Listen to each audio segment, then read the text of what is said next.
se o senhor perceberia, né, essa guerra em território ucraniano como uma guerra de dimensões hegemônicas, não uma guerra convencional como as guerras que nós vivenciamos nos últimos 70 anos, desde a Segunda Guerra Mundial, mas uma guerra hegemônica, no sentido de que a gente observa duas potências bélicas, né, defendendo o seu ponto de vista ético no sentido das regras, né, internacionais. De um lado, o chamado Ocidente e os Estados Unidos, que se dizem os defensores, os tutores do tal sistema baseado em regras, e do outro lado, a Rússia e a China, de certa forma, desafiando essas regras, né, estabelecidas e supostamente consideradas as únicas regras e as que todos devem obedecer, né? E se o senhor consideraria isso realmente algo grave, ou seja, estamos vivenciando um princípio de guerra hegemônica, também no sentido de que é uma guerra que se alastra e que acaba envolvendo direta e indiretamente o sistema internacional inteiro e forjando alianças e forçando também os países a tomarem lado, não é? Então, é mais uma pergunta do ponto de vista político, mas eu acho que um militar seria bem balizado, ainda mais o senhor, para falar sobre isso. Muito obrigado, doutor. Muito obrigado. A pergunta que coloca digamos, é a base desta guerra, digamos, é a razão este conflito. Os conflitos, nós temos alguma tendência a analisá-los apenas na perspectiva da contraofensiva que está a decorrer na população de Robotyne, na população no Rio, ou escola, etc., digamos, numa perspectiva micro. Mas a guerra já dizia Clausewitz, é a continuação da política por outros meios. E, efetivamente, o que nós estamos a assistir, e estamos o que os anglo-saxónicos chamam um tipping point, estamos num momento de decisão, um momento decisivo, não tanto no plano militar, porque no plano militar é só fazermos as contas em termos de potencial estratégico. Se compararmos o potencial estratégico de um país com o potencial estratégico do outro, é uma questão de tempo. O que está em causa é muito mais do que esta guerra não é uma guerra, já não é uma guerra entre a Ucrânia e a Rússia. Esta guerra é aquilo que o doutor acaba de dizer, é uma guerra sobre dois modelos, sobre um mundo que acaba e um mundo que começa. Para a semana, terça-feira, terça, quarta e quinta, reúne-se a Cimeira dos BRIC, na África do Sul, Joanesburgo, se a memória não me traiçoa. Nesta cimeira vão estar 60 países que foram convidados pela África do Sul. E há mais uns quantos que estão disponíveis e que querem estar presentes. Há 23 países que pediram para entrar para os BRIC. Portanto, há uma mudança de paradigma. O que há é aquela ideia de um golden billion, como alguém lhe chama, o mundo ocidental, etc., e o restante, neste momento estamos a ver uma mudança completa, o fim do mundo unipolar. Verdadeiramente este fim do mundo unipolar começa em 2014, quando, digamos, a crise de Maidan e com a entrada, com a intervenção russa na Crimeia, com o fim de uma situação, com um fim de uma situação de alguma coexistência entre a Federação Russa e o Ocidente, que em boa verdade já vinha num crescendo de atrição, que o ponto marcante foi em 2007, como nos recordamos, o discurso de Putin na Conferência de Segurança de Munique, e depois a intervenção na Ossétia do Sul, que efetivamente começa digamos, o passar de uma situação de alguma acomodação e do pensar que seria possível um mundo, digamos, mais ou menos equilibrado em termos de relações internacionais, e entramos numa fase de guerra híbrida. A guerra híbrida não temos tempo, nem é necessário estarmos aqui a ver o seu conceito, mas nós de então para cá vivemos num período de guerra híbrida verdadeiramente entre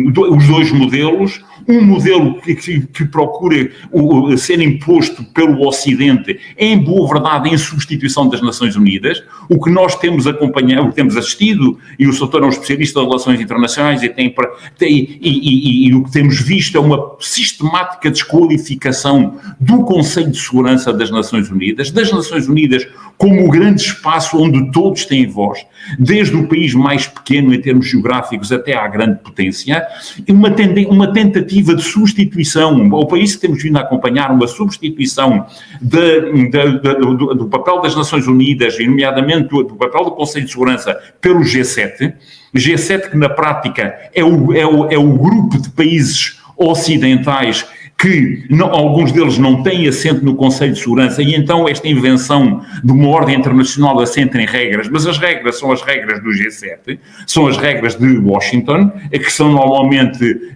acomodadas ou apoiadas por, não se pode dizer que sejam as regras de Bruxelas, porque Bruxelas não estabelece regras nenhumas, além de uma outra regra no âmbito do digital, etc. Mas quem faz o shaping, digamos, quem faz a definição da política internacional são os Estados Unidos, e por outro lado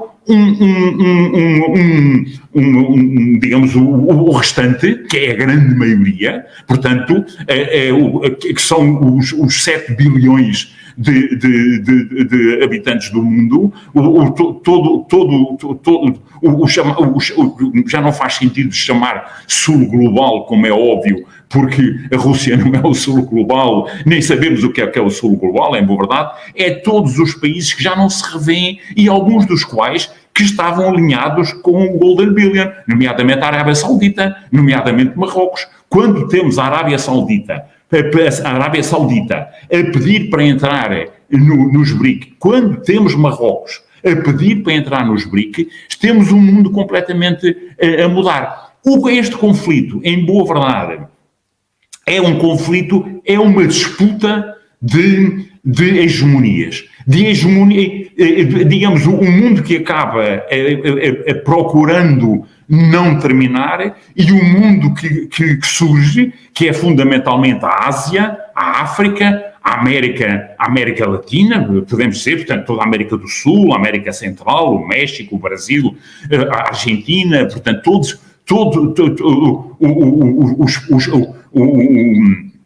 todos estes países, a Indonésia, todo um conjunto de países que são altamente relevantes em termos de potencial estratégico e que estão a mudar a ordem internacional. É isso que está em causa neste momento. É isso. Aliás, apenas para concluir, para não nos alongar demasiado nesta resposta. Um conflito tem sempre, e temos dito aqui, tem sempre diferentes patamares. Portanto, o patamar político ou diplomático, o patamar informacional, o patamar militar e o patamar económico. No patamar político ou diplomático, podemos dizer que neste conflito a Rússia não está a perder. Porque o Ocidente não conseguiu isolar a Rússia.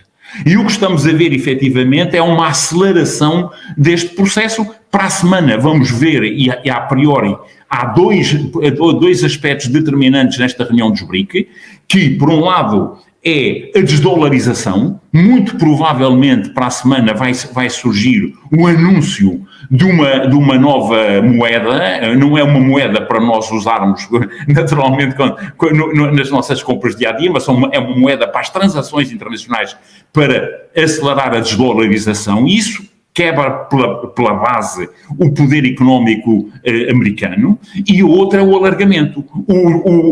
Digamos, o alargamento dos BRIC, que vai deixar de ser um clube entre 5 países para ser uma organização internacional verdadeiramente alternativa ao G7, que, muito sinceramente, vemos que é um mundo que está digamos, a acabar. E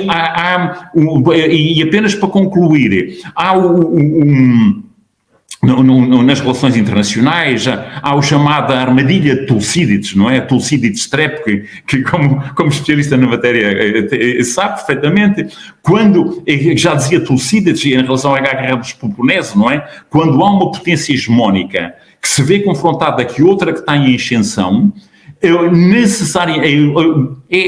acaba em conflito. Acaba em conflito. Aqui, neste momento, a grande discussão é qual é a potência hegemónica.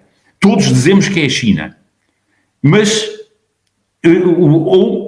neste momento estamos muito provavelmente, digamos, numa coligação internacional onde aquilo que separa, por exemplo, a China da Índia, que ainda tem assuntos pendentes, nomeadamente fronteiras, mas perante este desafio, essas questões são menores e efetivamente, o que está é uma mudança das relações internacionais. O conflito em si, podemos falar um pouco a seguir, é um detalhe, é apenas uma ponta do iceberg, mas o conflito trava-se em todos estes planos que acabamos de referir. Não sei se respondi.